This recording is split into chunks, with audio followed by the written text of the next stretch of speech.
Nearly half of the United States, about 140 million Americans, are bracing for the coldest temperatures in 3 decades. Temperatures are expected to plummet to 0 or below 0, and many states have already canceled school. So I guess we can say, baby, it's cold outside. How have you guys been dealing with everything? And you know, this is unprecedented. You were talking about that. You say you're a weather junkie there, Dee Dee. I mean, it's embarrassing, but I watch the Weather Channel for, I think, an hour and, I don't know, 20 minutes, and I look, I go, okay, I got to stop, because it's just so fascinating, because it really does affect us all personally. And I'm from Indiana, so that is where the polar vortex is the strongest, so everybody there, you know, they're going to get it. They've already had so much snow, they're going to get more. And then the temperatures are so frigid, it's dangerous. And you have family in the southern part of the state. I have family in the northern part of the state. I was talking to my cousin, and he said that it was so cold that the windows, you were inside, you could actually hear them kind of like moving. My Lord. It was unbelievable. It's sci-fi almost, you know, like we talked about before, or like when else it's disaster movies. So, Dr. Bart, since you're the psychologist, are we supposed to think warm thoughts? What are we supposed to do here? That might be helpful, or enjoy it. I'm a skier, so I always followed the weather also. I was very much into whiteouts and, you know, inversions and, you know, ski conditions and things like that. So I really kind of like this stuff. I'm kind of into it. How it affects people. I do think now, though, that this extreme weather makes us think about this whole thing about global warming. I really think it's forcing that issue. We have cold weather, so some people are saying, you know, Donald Trump, for one, that it can't be global warming because it's cold. I don't get that. I don't get him either, but that's another part of it. Yeah, I was going to say, we're going on a whole tangent on that one. But just, like, you know, what do they say, that seasonal, people can get that seasonal... Right. What is it called? Seasonal, it's seasonal affective disorder. Okay. So what psychologists do actually is they put people in front of lamps, and some of these lamps actually throw some light on you, and it supposedly has a positive effect. Apparently it does. Well, we're in good shape here because we got a lot of studio lamps here. So, but it certainly has been very dangerous, and it certainly is. They were saying that anybody that's 40 and younger will never have experienced temperatures this cold. I mean, that's amazing. That is amazing. Yeah. That's amazing. Yeah.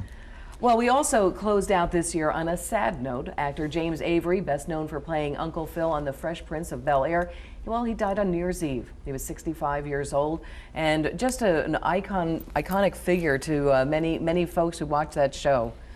Well, look, people identify with people on sitcoms. You know, they're fun, they're loving, they become like a father figure to the audience. And so when you watched him, I don't know, it was 10, 15 years ago that Fresh Prince was on, you know, you remember him and then you're like, oh my Lord, he died. I lost a father figure. Yeah, a friend from my youth. Yeah, I also think that the character that he played, a really dignified, classy black guy, you know, very well educated, he presented himself extremely well, and a lot of people and a lot of minorities could relate to that, and I think that was a good feature.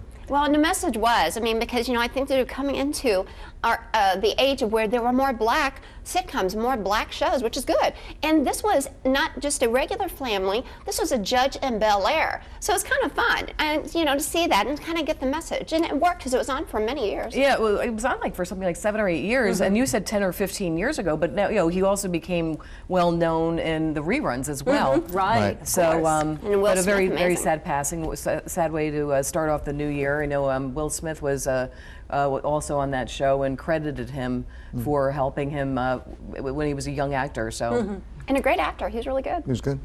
Well, we're going to kind of change gears here now. In 1 month, the Winter Olympics are set to take place. 98 events in 15 winter sports will be held.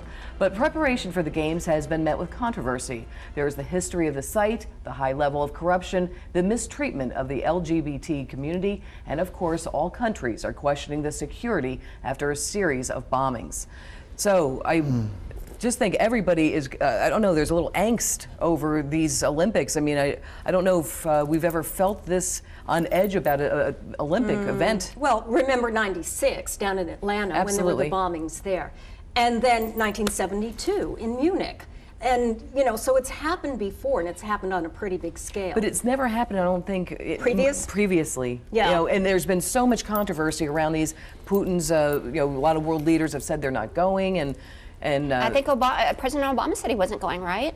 Well, Didn't he say? because Yes. of the gay issue. Yeah, he's not going. Good for him. Are we reaching the point where a great event like this is just too political? Like there's just too much politics thrown into this whole thing, as well as our own fears, and that concerns me, because I like the Olympics, and I think that it's just overwhelming with the politics and the issues, and I think that really, it might be time that we can get past that and let's look at the games, Well, but the committee should pick a place that's not going to be this controversial. And making Putin at the head of the world leader, and he's like the Mac Daddy there at the Olympics, nobody wants to see that. Didn't they choose Sochi 2 years ago? Yeah, well, what is it, every 2 years? Every 2 years, So, yeah. but it was still bad then. I mean, I don't know. I just think it was a bad decision. I'm surprised they did that, and it's disappointing. Yeah, but, you but we never still tell. have to root on, of course, our American athletes. And I hope the Americans beat everybody, especially the Russians. Well, I feel bad though for the athletes who have Yeah. trained for 4 years. I mean, you look at them, and to have to worry about security issues for themselves, for their families. I think that's a great concern. I think this is an Olympic that is being filled with so much anxiety, and that's sad to see. It really is. Well, we are now going to switch gears again, and we've got some high times in Colorado. The world was watching this week as Colorado unveiled the modern world's first fully legal marijuana industry. No doctor's note required, as in 18 states and Washington, D.C., and no unregulated production of the drug, as in the Netherlands. So this is quite something to see, and I think they said something millions of dollars in sales. People were waiting online in the cold. Yeah. This is one, if I could just jump in here. I've been saying this from a very conservative point of view for a long time. I'm a William Buckley fan on this one, where I really think drugs should be legal. We should legalize everything and take the money out of it, take these monsters out of it, the drug lords, and also have the states make some money, get tax. And let's make it. Let's define. Are you saying all drugs? And I'm going to go crack cocaine, heroin, everything, because that's what William Buckley said. Because the reason would be everyone should be responsible for their behavior. And if you become addicted to a particular drug, you can go for treatment. But Dr. Bart, I'm gonna challenge you on this one. You have always come out and said that addiction, if you could change anything and help, it would be people who are addicted. Correct. So if it's easier to get, because some people have a personality where it's easier to get addicted for whatever reason. But I also believe that it should be each person's responsibility to deal with drugs as well as they deal with alcohol or anything else. And when it comes down to it, if you become addicted, if you can't handle it, then obviously you can go for treatment. Right now we're paying drug lords. And William Buckley's idea was the right one. It was extremely conservative. Be responsible for yourself. But some people do need extra help. Well, they do. But I mean, they do. Isn't heroin the most addictive? Heroin and OxyContin are the two most powerful. Isn't that the most addictive? Heroin, I think it depends upon. Well, some people say heroin. both. No.